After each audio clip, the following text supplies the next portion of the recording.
Hello everyone, in this video I will be telling you about what I've already shared on Telegram. That is, if I say this search and control strategies, this assignment question. So in your syllabus there is search and control strategies. So what do you mean by search? Search is finding something, right? Control strategy is after how to keep in track that the same thing.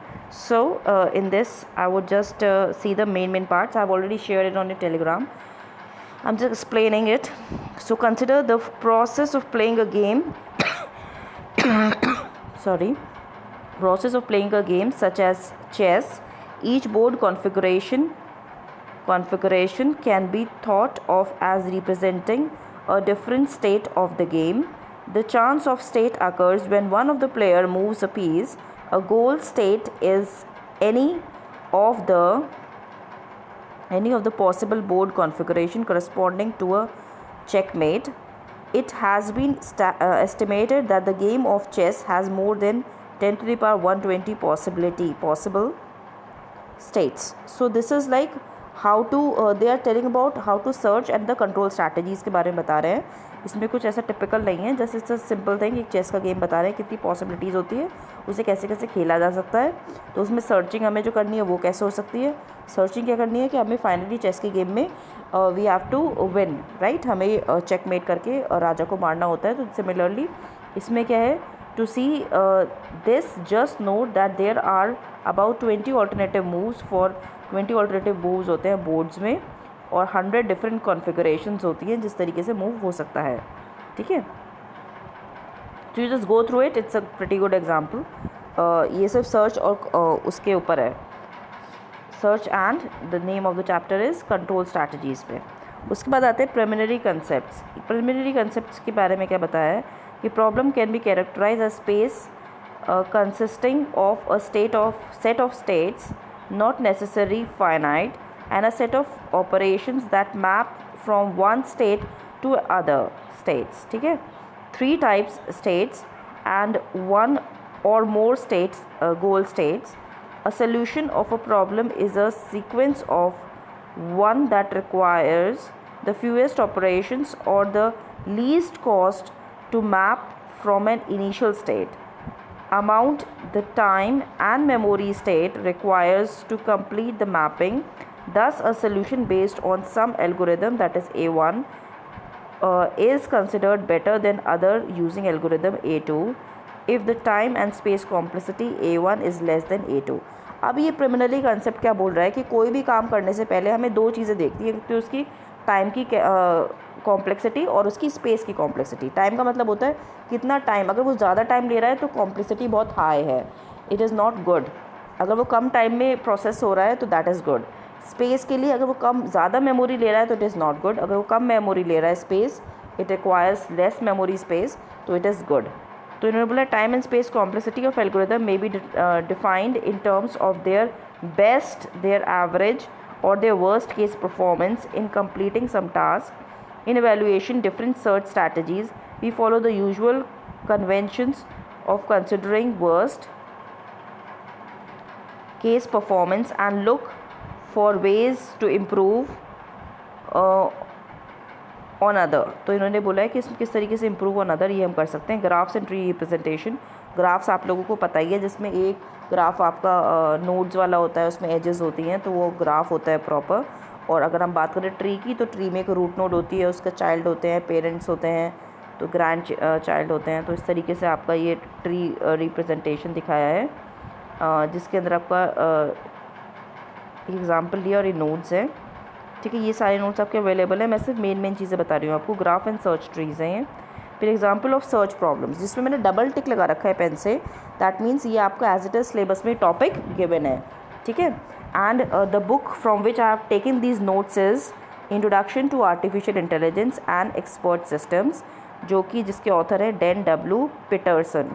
आप वो easily library में available है, आप उससे भी issue करा सकते हैं लाइब्रेरी में जाके, और आप पढ़ सकते हैं. Very nice books. Okay, so example of search problem. आप देखिए, in this section we describe the typical problem which illustrate the concept defined above and which used in subsequent sections of protocol different search strategies the problem. अब इन्होंने कुछ problems बताई, कुछ examples बताई search problems के। सबसे पहला क्या है, द 8 पजल। अब 8 पजल क्या होता है पहले तो ये समझो। The 8 puzzle consist of 3x3 square frame which holds 8 movable squares tiles and is numbered from 1 to 8.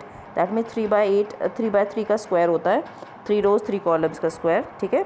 उस स्क्वायर में आपके क्या है, होल्ड करता है 8 movable squares tiles and are numbered from, और वो नंबर्ड कैसे, 1 to 8 से नंबर्ड है। 1 square is empty, permitted tiles इस तरीके से आपका दिख रहा है अगर आप डायग्राम में देखिए। और स्टार्ट कॉन्फ़िगरेशन आपकी ऐसे है और आपका एक मूवेबल है, आपको इसमें इस तरीके से सेट करना है, that is the 8 puzzle game. तो आपको उसे सीक्वेंस में लगाना है, 1 2 3 दैट वेज 4 5 6 7 8 इस तरीके से आपको सेट करना है। द गोल कॉन्फ़िगरेशन ये है और स्टार्ट कॉन्फ़िगरेशन ऐसे था। तो this is how it moves, किस तरीके से वर्क कर रहा है ये आप देख लीजिएगा। So this is example of search strategy, search problem, ठीक है। Now coming to the next, that is traversing salesman problem. ये तो आपने पढ़ी होगी डा वगैरह में, डाटा स्ट्रक्चर्स में भी होती है कि शॉर्टेस्ट रूट जो होता है वो ट्रेवर्सिंग, वो कैसे रीच करते हैं, वो वाली प्रॉब्लम है। जनरल प्रॉब्लम सॉल्वर ये भी देख लेना, ज़्यादा इतनी डेप्थ में नहीं है बट आपका मेन है, ठीक है। Means end analysis, those who want to go in deep they are most welcome, लेकिन बेसिकली आपका एक एग्जांपल 1 या 2 सफिशिएंट रहेंगे। Coming to the next part जो डबल टिक है, दैट इज़ अनइन्फॉर्म्ड और ब्लाइंड सर्च। तो वो तो लाइक सर्च स्ट्रैटेजी था, लेकिन अब हम आते हैं अनइन्फॉर्म मतलब जिसमें हमें पता ही नहीं होता कि क्या डायरेक्शन से क्या रहे, तो उसमें हम कैसे, कौन सी हमारी आती हैं। Searching in a worst case situation, the only information available will be available to distinguish goals from non goal nodes.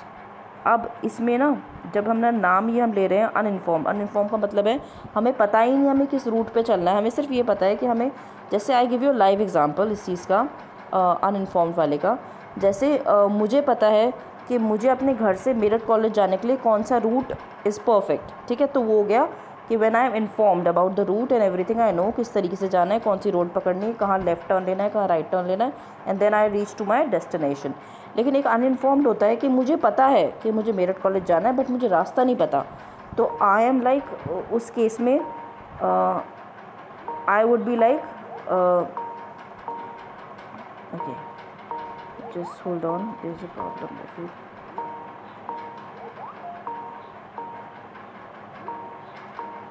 सो उस केस में क्या होता है, उस केस में आप बच्चे जब आपको नहीं पता होता तो आप कैसे भी जा सकते हो, ठीक है। तो that is the thing. So okay, there is a disturbance, I don't know from how come this incoming call from anyways, so please ignore that. So moving forward to this breadth first search, पहले हम breadth first search की बात करते हैं। इसमें क्या होता है कि आपकी एक तो ब्रेथ क्या होता है, लेंथ और ब्रेथ होती है, ठीक है। एरिया जब निकालते हैं, एरिया जब लेंथ टू ब्रेथ होती है, लेंथ इज़ लंबाई एंड ब्रेथ इज़ चौड़ाई, फाइन। तो हम ब्रेथ फर्स्ट की बात कर रहे हैं, we are seeing the broader part of it. तो ये देख लेना, it's easy. Breadth first search भी आपके सिलेबस में डबल टिक लग रहा है। इसका एक बार एल्गो देख लेते हैं, ये क्या कह रहा है। Place the starting node S on the Q, ठीक है। Place the starting node S on the Q. If the Q is empty, return failure and stop. If the first element of the queue is a goal node, return success and stop. Otherwise, expand the first element from the queue and place all the childrens at the end of the queue in any order. Return to step 2. तो this is how आपकी breadth first search work करती है। उसके बाद breath की जो opposite है, breath में तो आप चौड़ाई पे चाहते हो, डेप्थ में आप फ्रॉम टॉप टू बॉटम जाते हो, दैट इज़ डेप्थ में। जैसे सी में हम देखते हैं, सी में कितनी डेप्थ पे जाओगे, तो डेप्थ फर्स्ट सर्च में क्या होता है, depth first search are perform by dividing downward into a tree as quickly as possible. It does this by always generating a child node from the most recently expanded node, then generating the child's children and so on until a goal is found or some cutoff depth points D is reached. If a goal is not found, When a leaf node is reached or at the cut-off point, the program backtracks to the most recently expanding node and generates another of its children. This process continues until a goal is found or failure occurs. तो इस तरीके से आपका depth first search होता है tree के अंदर, ठीक है. ये आपका इसका वो है, they are just showing the algo part. Place the starting node, जिसे हमने एस मान लिया है, ऑन द क्यू, या स्टैक बोल सकते हो. क्यू और स्टैक में आपको डिफरेंस पता होगा जब आपने DBMS पढ़ा था, sorry not DBMS, data structures. So stack is follows the LIFO method and queue follow the FIFO method, first in first out, and that is last in last out, ठीक है. तो if the queue is empty, return the failure and stop. If the first element of the queue is a goal node, return success and stop. Otherwise, remove the extent of the first element and place the children in the front of the queue in any order, and then return to step 2. So this is how it's done. I think 177 page तक इस वाले video में करते हैं. Next कल मैं आपको बताऊंगी. So I think it's you just revise all the pages which I've told you, like depth first search and breadth first search and uninformed or blind search, and all these types of general point solver, traverse searching problem, to go through all this example of search problems. Okay, so students, I hope you are understanding, and please keep studying. That is more important. Thank you and have a nice day. Thank you.